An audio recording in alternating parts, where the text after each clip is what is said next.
In my second tour in Afghanistan, I invited the guys in my team of about 18 guys.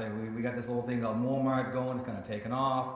Gee, that sounds like a good idea. Then I had people coming to me on the base, or different people that we knew, and say, hey, what is this MooreMart? I've got a daughter in Kuwait. I've got a son in Baghdad. Do you think they could get in on this? I said, sure. And they would get their name and address, and then their unit would take off. And then it was the Marines, it was the Air Force, and I even had a member of the Navy come to me and ask, can the Navy do this too? And I said, sure.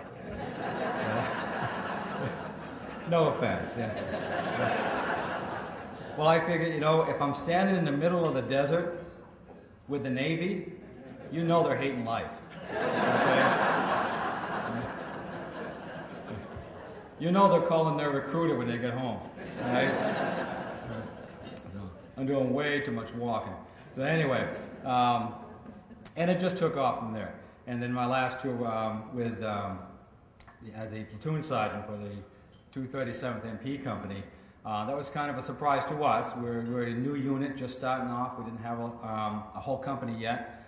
And I have to say, we made history. The 237th MP Company was the youngest unit in New Hampshire history to deploy.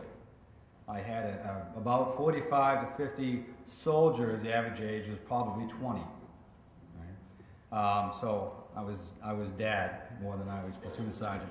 But what is fascinating also about that is, as you know, I used to be a teacher, and for a time at National Christian Academy. And one of my former high school students was a soldier in my platoon going to Baghdad. And he used to call me Mr. Sergeant Moore. I turned heads, but that was okay. But we would talk sometimes and reminisce about high school. And he said, only in America can you go to war with your history teacher. And I said, well, that's because it is America, and that's who we are. And that's what being a citizen soldier is all about. Right? And I just want to give some highlights about MooreMart and some of the impact that they had. The number of people who would come to me and just say, just amazed at the stuff that they could get, that it was specific for them. I had soldiers in this last tour who came to me almost in tears. And it's hard to believe for some of us, but I had soldiers who said that they really don't have much of a family at home, and would tell me that the MooreMart package they just got was the first piece of mail they've ever received in their life, aside from a bill. I mean, that's moving, right? And that's without exaggeration. Especially in Afghanistan, I was an embedded advisor, so I was out in the country the vast majority of the time, just going back to the base to refit, retool, whatnot. And living with the Afghan soldiers, which in itself is enlightening, but introducing them to MooreMart. They had obviously had a lot of needs and a lot of things that they needed. And these are soldiers, just like American soldiers that I was living and fighting with. And so, MooreMart would begin to send things for them, even just toiletry items, little things like that. They just socks that they couldn't get. Was tremendous, and they were just so impressed that we would help them, that we would do these kinds of things for them. And then especially the school supplies for the kids.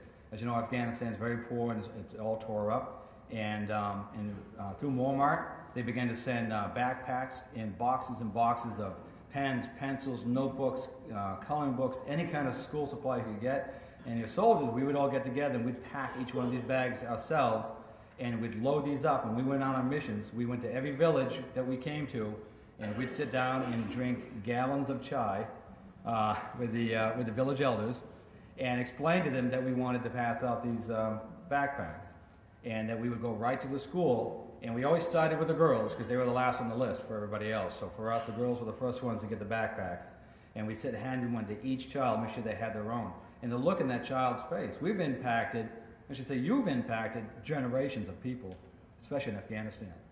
To hand someone, a child, especially as poor as these people are, because understand, if there's an actual building for them to go to, some of them are going to school outside under trees, but if they're going to school, they're expected to show up with all their own supplies.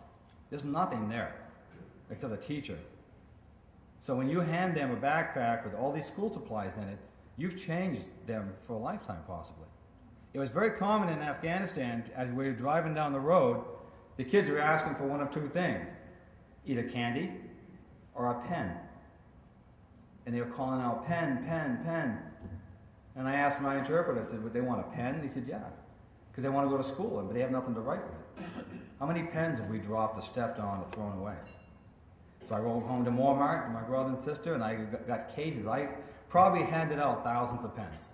Everywhere we went, the kids would line up and they handed out pens as fast as you could go because they wanted to go to school.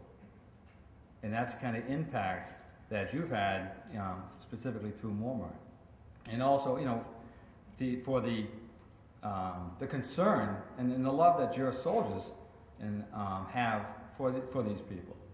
Because many times we would go out on missions, and also we do much of this in Iraq as well, when we really didn't have to. So they're going outside the wire, putting themselves in harm's way because they're going to a school to pass out school supplies, or they're going to a village to pass out medical supplies. And that's the kind of the men and women that we have out on the front lines in Iraq and Afghanistan. So any of the support that you can give, through MooreMart is tremendous, tremendous impact. In my last, my tour in Afghanistan, the last couple of months we were there, through the U.S. government and a few others, they had rebuilt a girls' school that had been burnt down because the Taliban didn't want girls educated, and they kept destroying their schools and threatening them.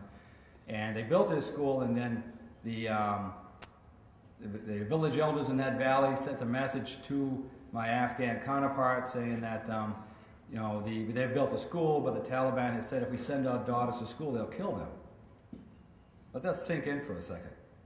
With all the issues we may have, and all the politicians sitting in here, and everything going back and forth, and everybody arguing about this bill or that bill, or how we're going to pay for this, how we're going to do that. When was the last time someone threatened to kill your 8-year-old because she wanted an education?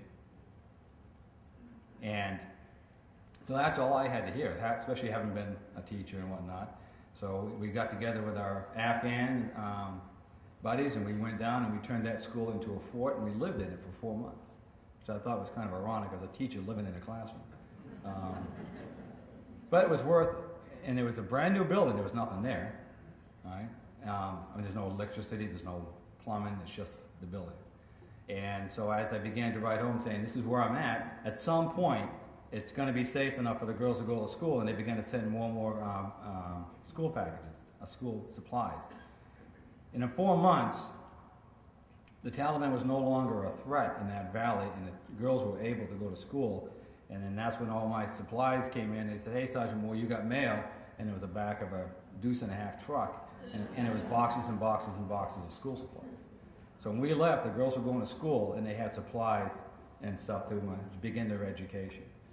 And think about this, if you're educating children, you've changed, you've impacted these people for generations. They're always going to know that Americans built this school, and Americans gave us the school supplies, and Americans we dug wells, we built bridges. There's so many things that American soldiers, and when I say soldiers, I mean Marines and Airmen and Navy and everyone else, are impacting the lives of these people because that's who we are. That's what we do. They're going to remember that forever. And because you helped MooreMart and get those supplies there, they're always going to know that, and they're always going to remember that. And beyond politics, that I think speaks volumes on how we can actually reach out to people and make an impact and find common ground with people in a different culture and a different religion. So again, if you have any opportunity to support MooreMart in any way, I can't obviously speak loudly enough about it. Everything you do, the littlest thing you do, a pen, to change the life of a child in Afghanistan. Thank you.